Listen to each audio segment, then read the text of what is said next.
Hello and welcome back to my channel. Today I would like to reflect on the advice we give to patients when we are considering cardiovascular risk reduction in primary care. Why is this topic important? About 2.3 million people are living with coronary heart disease in the UK alone, and cardiovascular disease is the second leading cause of mortality after dementia in the UK. And it's also been stated that every 8 minutes, someone in the UK dies from coronary heart disease. This could be a family member and contributes enormously to the financial burden of health here in the UK. We take that into consideration when we bring patients in who we think would benefit from cardiovascular risk reduction, and tools available to us in primary care involve some screening called the QRISK 3 tool. Now, this is a statistical approximation that gathers health metrics from an individual and suggests the likelihood of having a heart attack or stroke over a 10-year period. For example, if your QRISK 3 score is 10%, it means that 10 people out of 100 are likely to have heart attack or stroke over a 10-year period. Now, it's not possible to tell who those 10 people are. You might be in the 90 who wouldn't, despite having the same category of metrics with the index patient, but you can also be in the 10. So it's a very vague measure of risk assessment, but it's useful and it helps us to categorize our patients, at least some patients, into groups of what degree of cardiovascular disease they might be prone to. And the first category would be patients aged under 84 years old who have a QRISK of more than 10. And a majority of patients fall under this group. Now, the second group of patients would be patients who have type 2 diabetes with a QRISK of more than 10. That carries its own increased risk of cardiovascular disease. The remaining group of people, QRISK is not particularly useful in assessing their cardiovascular risk, and independently, these diseases might contribute to cardiovascular disease. And these are things like type 1 diabetes patients. They form their own category. Patients who have CKD, chronic kidney disease, with glomerular filtration rate of less than 60, with or without protein in urine. The fifth category are patients over 85. In these patients, QRISK is not very reliable, but you need to take into consideration the patient's comorbidities, their frailty, their life expectancy, whether they smoke or have high blood pressure. These helps you to determine how high risk they are for cardiovascular disease in the future. So have a think, where do you think you fall? So what is heart attack? Heart attack is a disorder of inflammation and clotting in the coronary artery that is driven by metabolic syndrome, metabolic risk factors, and insulin resistance. And what do I mean by metabolic syndrome? This includes abdominal obesity, insulin resistance, hypertension, and high cholesterol.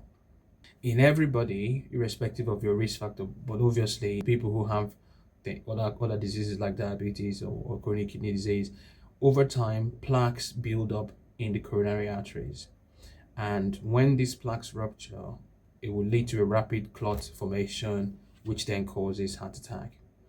So our goal in primary care is to target the reduction of this plaque formation through three important metrics. Firstly is the lifestyle, and this includes weight management, diet, exercise, smoking, alcohol. This has, in my view, the biggest impact in reducing the risk of heart attacks and strokes. The second approach would be to correct insulin resistance, also leads back into lifestyle factors, but should also think about psychological impact here as well. And the third target is to use medication to reduce cholesterol to teenage levels. How many teenagers have you seen having heart attacks? So their cholesterol must be a good one. So, but despite advances in research, plaque rupture remains a sudden and unpredictable event, and we still can't foresee exactly when or in whom this hidden danger will strike. It drives home why primary prevention should be applied as broadly as possible, and patients should be given the advice and the knowledge they need to prevent this unforeseen catastrophe. Now, I'll dwell a little bit on the third branch, which is most people talk about and have questions about whenever they see a clinic, is the medication to reduce cholesterol. If you've not had a heart attack or a stroke, your cholesterol levels may not have a huge impact on whether you have a heart attack or a stroke. However, if they're above a certain level, for example, people who have genetic risk of high cholesterol, those ones are particularly at risk. But for any other person below that level, it's hard to say because of your cholesterol you had a heart attack. There are other factors to be considered, but reducing cholesterol is part of the strategies. Now, in primary care, one of the medications we use to manage high cholesterol is statin treatment. And what do you need to know about statins? So, according to research, the number of people you need to give a statin over 5 years, and if they have never had a known heart attack or stroke before, is about 104 for one person to benefit or be prevented from having a heart attack, and you need to give about 154 for one person to benefit from being prevented from having a stroke. If there is a history of heart disease in the past and you give them statins, the number needed to treat is about 39 for preventing a non-fatal heart attack. So you need to give 39 people for one person to benefit, and you need to give 83 people for one person to be prevented from death. It's a useful medication to consider when you're thinking about reducing cholesterol as one of your methods for primary prevention. And the goal here is to achieve 40% reduction in lower density cholesterol within 3 months of starting the medication. There are alternative medications we can use in these scenarios, and things like ezetimibe. And a recent trial called the CLARE trial showed that bembutyric acid, with alone or with ezetimibe, significantly lowered cholesterol, total cholesterol, and even other inflammatory markers. And the combination therapy was more effective than either drug alone, and showed potential benefit in reducing major cardiovascular events.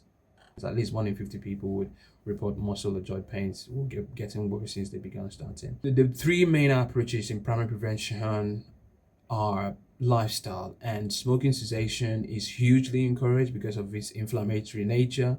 Alcohol reduction as well is equally helpful because of its toxic nature to vessels and the heart. Weight management, keeping your weight incommensurate with your height, is equally helpful to reduce the effects of insulin resistance as well. So have a chat with your GP about primary prevention and explore all these ways to reduce the likelihood of excessive plaque formation, inflammation, and rupture. Thank you so much for watching, and I'll see you in the next video.